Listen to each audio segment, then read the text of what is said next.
Hello, welcome to our channel. Welcome back to any return listeners. I'm grateful to each and every one of you for taking time to listen to the Dhamma, for having the sincerity and the determination to want to practice the Dhamma to its fullest completion. Today we're on page 51.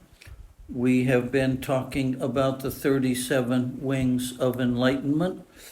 If we add up these different groups of 4 and 5 and 7 and 12, etc., we'll get to the number 37. We are not expected to practice all 37 simultaneously or in some kind of rotation.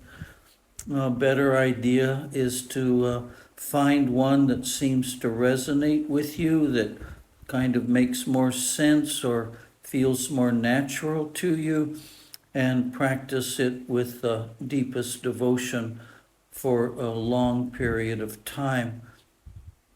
The more we jump around from one teaching to another, one technique to another, it's very similar to wanting to dig a well for water, going in our backyard, digging down 5 or 10 feet, becoming discouraged, moving over to a new location, 5 or 10 feet, and so on. And pretty soon we've dug 10 or 12 5-foot or 10-foot holes, never reaching water. Whereas if we had dug the 100 or 120 feet, there's a much better chance we would have been successful in our pursuit of fresh water. Same way with Dhamma practice, better to stick with something as long as possible. And there's a conundrum. There are practices that don't work as well for certain people. In some cases, they don't actually work at all. So there are teachers who are not teaching from their direct experience and don't have the wisdom or insight from direct experience to competently guide people on the path. So there are reasons to stop, there are reasons to change, but we have to be really careful examining our own mind and trying to find the hidden reason that we're making a change. The excuses we give ourselves come up very quickly and are very convincing, so we need to go a little deeper than that. Okay, let's get started. The top of the page, Indriya, that's a kind of God, and certainly in Hinduism it has that meaning. These are godly or powerful or profound qualities that are essential for us to be successful in this practice of the Dhamma in the forest monk tradition. So the first one is sada, or faith, or conviction. As I've mentioned in the past, the word faith has fallen out of favor. It has a religious overtone that some people are offended by. So we're going to use the word conviction. I'm going to read something that I found on a newsfeed just yesterday. It's about a golfer from Spain named John Rahm. He's won some very important golf tournaments, including the Masters and the US Open. So the question the writer poses is, how did a boy with a club foot from an unassuming background in a seaside town in Spain become arguably the best golfer in the world? And the response was commitment and confidence. and finding where the two overlap. It's a form of extreme confidence. So Mr. Ram is quoted as saying, I truly believe that I can accomplish certain things. If I had to pick my superpower, it would be confidence. I go to work with full faith that I'm going to accomplish certain things. End of quote. So we usually don't think of Buddhism as a faith-based religion, and it's certainly not in the traditional sense of the word, where we take the opinions and the teachings of authorities, and we don't question or investigate for ourselves. That's not the kind of faith or confidence Mr. Ram is talking about. He says, I go to work with full faith. So this is listed as number one of the godly qualities that are important to our success on the path. And what is number two? Effort, energy. He said, I go to work. He didn't say, I believe I can win every golf tournament, so I lay around the house watching TV or hanging out with my friends. He said, I go to work. This is a point that I make over and over again. My experience is that a great deal of effort is needed to break through these shells or these layers of ignorance that are keeping us from the pure Dhamma. And when I read literature from any tradition of Buddhism, the Mahayana or the Zen Buddhists, or etc., I read examples of people living in caves, hermits retreating to the mountains, many examples of really extreme or acute effort to the point of self-sacrifice. So we've got the need to believe that it's possible, not just possible for someone else, but it lies within the realm of possibility for us to be successful on this path, and it's not going to be given to us without us making some effort. We're not going to have a divine being intervene, just kind of scoop us up and lift us to the highest nibbana. I've never read any example of that happening.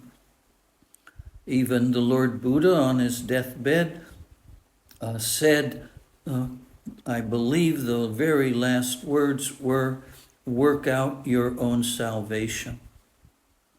So Lord Buddha is not a personage who claims to have saved anyone from their suffering, from their ignorance, from their delusion, and he died telling people that was not within the realm or the power of a Buddha. Number three, sati, mindfulness. Not going to comment much about that. Mindfulness is a form of meditation because we keep the mind focused on a mind object or the changing, constantly, incessantly changing mind objects as they arise and pass away throughout our day. In order to do that, we must practice samadhi, meditation, which usually requires us to find a quiet place where we can have the least disturbances and to focus our attention for longer and longer periods of time until the concentration is unwavering for long enough periods of time that we can then put it to work investigating the Dhamma. So with mindfulness and concentration, the result, the end product is wisdom or discernment. This is not, this should not be confused with gaining more information about the Buddha, the history, the theology, various techniques or practices, the differences between schools, etc.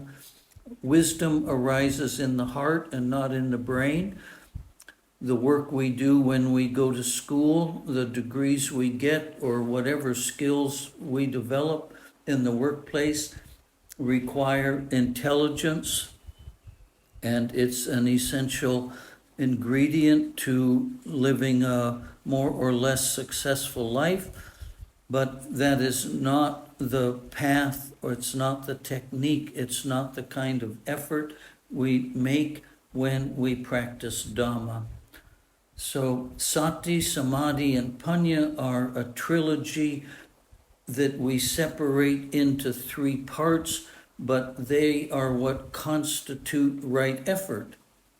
So if we were to define right effort, one definition will be that we're practicing mindfulness and concentration, which results in the direct experience of Dhamma wisdom. Bala, we're going to the next sentence, strength, unshakable by their opposites. So if we refer back to Mr. Ram's statement, he said, I truly believe that I can accomplish certain things. If I had to pick my superpower, it would be that I'm confident. So there's an English version of the word bala, the strength of mind, the strong determination, the conviction that will overcome all the various forms that doubt takes in trying to defeat us.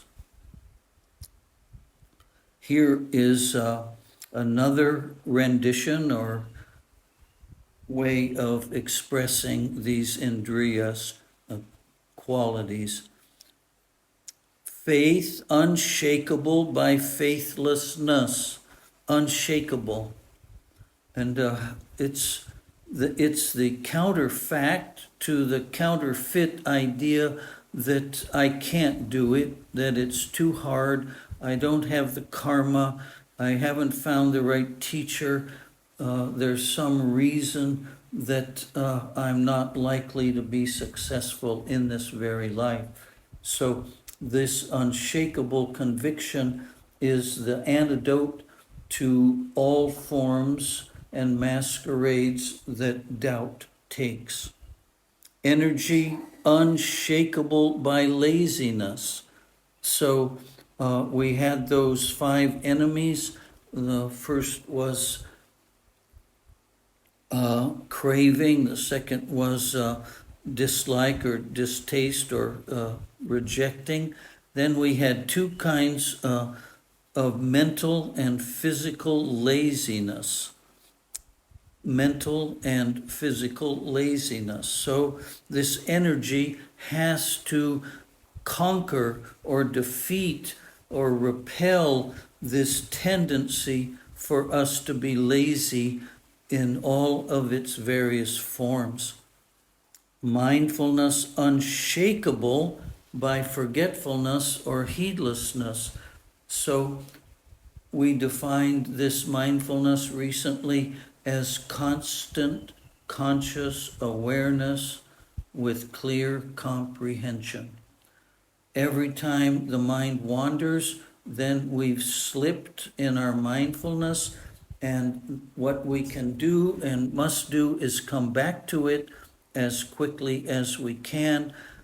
there does come a time when mindfulness is alert, awake, fully committed to paying attention, whether I'll say automatically, it's just there. It's like a devoted dog that knows how to behave. When you say come, it comes. When you say sit, it sits. When you say stay, it stays. There is a level of awareness that develops through practice where mindfulness will be ever present. Concentration unshakable by a distractedness. Okay, one-pointed. If some distraction does arise, some sankara, we jump back to our object of concentration very quickly. Some people use the idea of a rubber band, a stretched rubber band, so the mind wanders off like stretching a rubber band, and then suddenly we wake up and snap, we're instantaneously back to where we belong. Wisdom unshakable by ignorance. So ignorance is dukkha in all of its forms, beginning with the original dukkha, which is I'm a person. So that concludes that section on Indriya, and we'll go now to Bojjhanga. There are 7 steps in this category, and it starts with mindfulness. So sati, the practice of mindfulness, won't comment on that. Investigation of phenomena or truth. Now, here is a category of practice that says we must use the mind to investigate.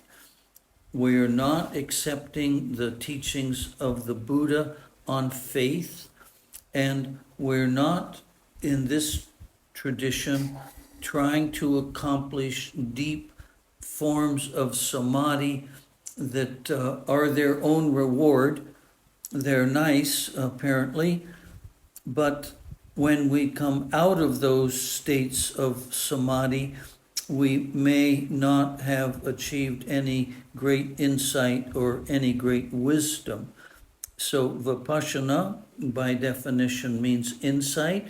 If we're practicing vipassana meditation, then we are investigating the mind. The mind investigates itself.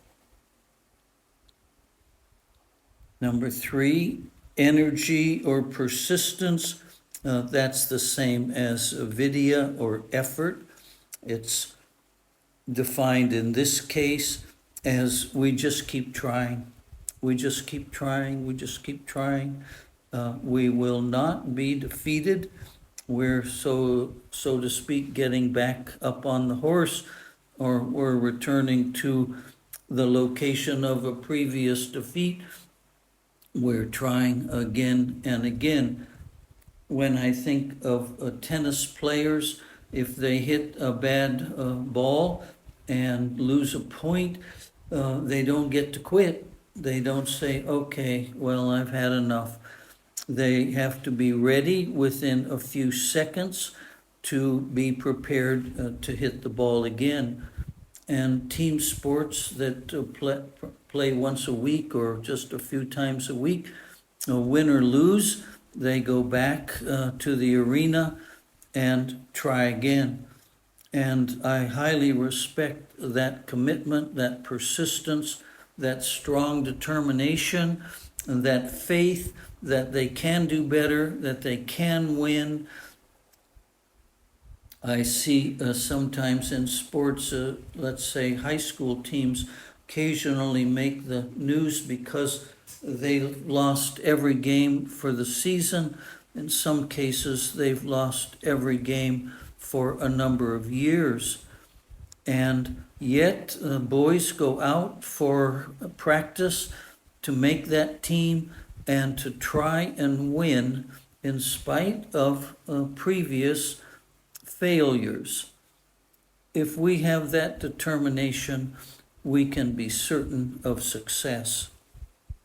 So this next one is a rapture, a piti.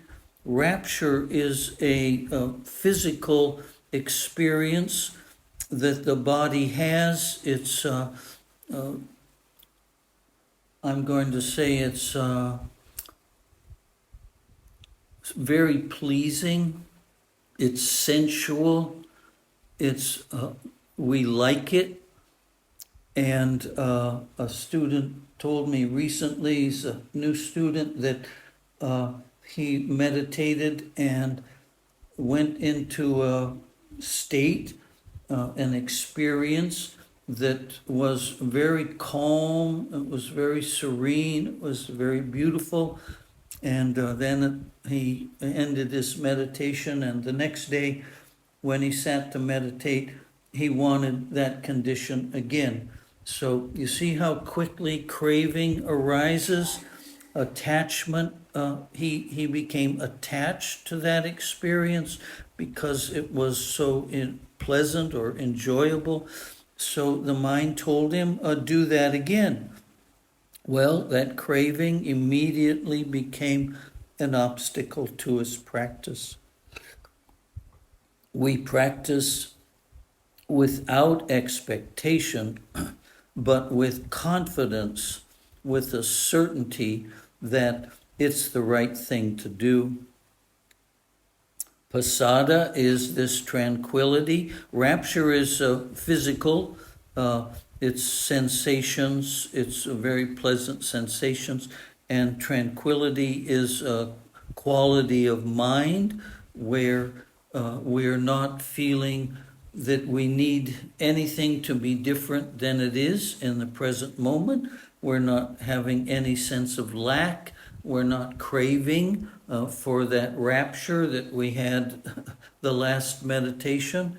We've reached a tranquil state. Then there's a level of concentration. This is the first jhana or the beginning of the second jhana. It's also the middle of the three levels of concentration that is necessary or usually necessary for us to begin to have a wisdom or insight. So it's not the deepest level, it's not the deeper jhanas, and it's not this deeper level of concentration where we lose actually control of the mind and it goes and does what it is in the mood to do. And the last one is equanimity. So tranquility is not yet equanimity. It's a state of satisfaction, a state of contentment. But equanimity means that everything is in perfect harmony.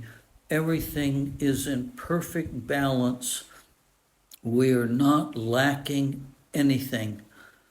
It's just that saying everything is already all right.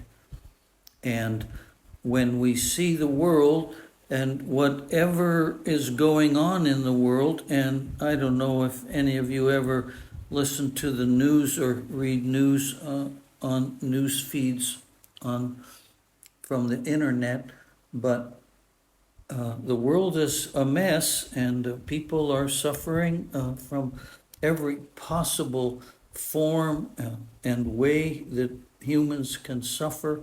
That's certainly what's going on now and has been going on. The earth itself is in turmoil from being abused, etc. And yet this capacity for equanimity exists every moment. It is not indifference. It is not, I don't care. It is not, well, there's nothing I can do about it. It's not actually a sense that we have as a person that says, well, I'm powerless, I don't know what to do. There isn't any of that kind of thinking. There are no sankharas of that type in this sense of equanimity.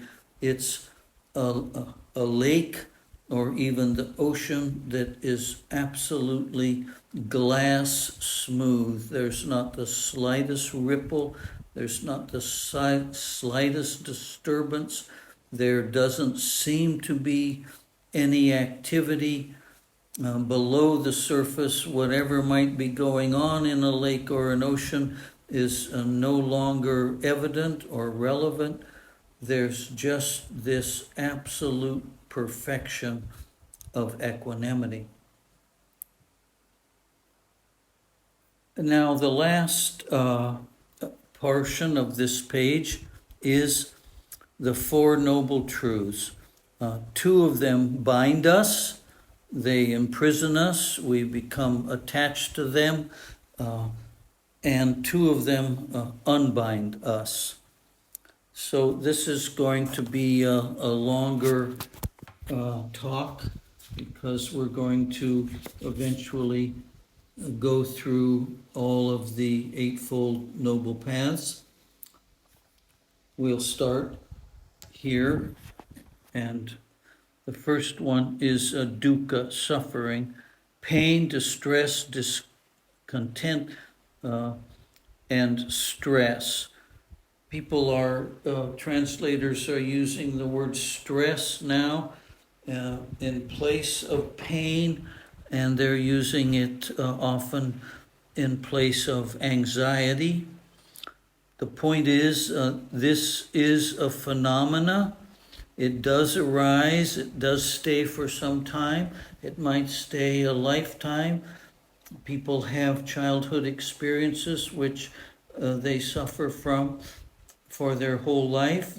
Some have an illness they suffer from their whole life, etc.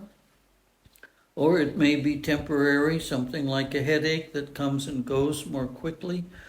But physical, emotional, mental, psychological, financial pain or stress is inevitable if we're alive. Buddha would be hungry. Buddha was sick. He died. The night he died was apparently from food poisoning, or at least that's one story that goes with his death. Prior to his death, he declared to Ananda that he wanted to go to a certain location to die, and it, I believe, took several months of walking. He was 80 years old, and at least on one occasion, he said to Ananda, wow, this, my back, or some part of him, but probably maybe his back, said, so to speak, he said, my back is killing me. I'm just too old for these long journeys. So if there's a body, there's going to be suffering. Number two, samyadaya, the production of dukkha, basically sankharas. That's these mental proliferations. It's what the mind does. It's the nature of the mind. It's the job of the mind to be thinking all the time. And so we call it proliferating, fabricating, constructing, imagining, and especially, what does it do especially? It craving for pleasurable sensations. Again, if we have a body, it's only normal, it's only natural that we would crave for pleasurable sensations, and by definition, not want or resist or reject or not like unpleasant sensations. Craving to remain the same, that is, continue to be born, to have life in various realms of existence. So we've talked about this using other words. One of them was asavas. This is the desire to have a pleasant and pleasurable life. And our culture tells us in order to do that, we need money and we need to spend money making pleasure in our life. Then we don't want to die. We want to go to heaven. We don't want to go to hell. We don't. Most people don't want it to end. So others, of course, believe that when the body dies, that's the end of it. They don't have a clear understanding of the difference between consciousness and the body. Number 3, craving to become something different. Example, a craving for liberation. Now, certainly, if we have bad habits, we need to correct them. We need to say, I'd like to improve myself. Self-help and self-improvement books, I've been told, are the most popular of all types of books being sold. People come to religion, all the different religions, with the hope that they can learn something that will improve their life and their life experience. So, number 3, a craving to become something different. That's essential if we want to let go of suffering and find what the word freedom or peace of mind actually means. These 3 can close the door against the path, the fruition, and nibbana. So these 3 forms that craving takes close the door or block the path. The path is capital P. It's the Eightfold Noble Path. So fruition is walking on the path, making progress on the path, and the reaching the goal set before us as the end of the path. So I'm going to conclude today.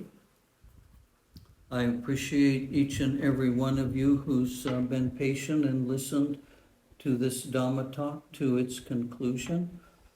I trust and know you may be blessed for your determination, your patience, and your good intentions. Thank you very much.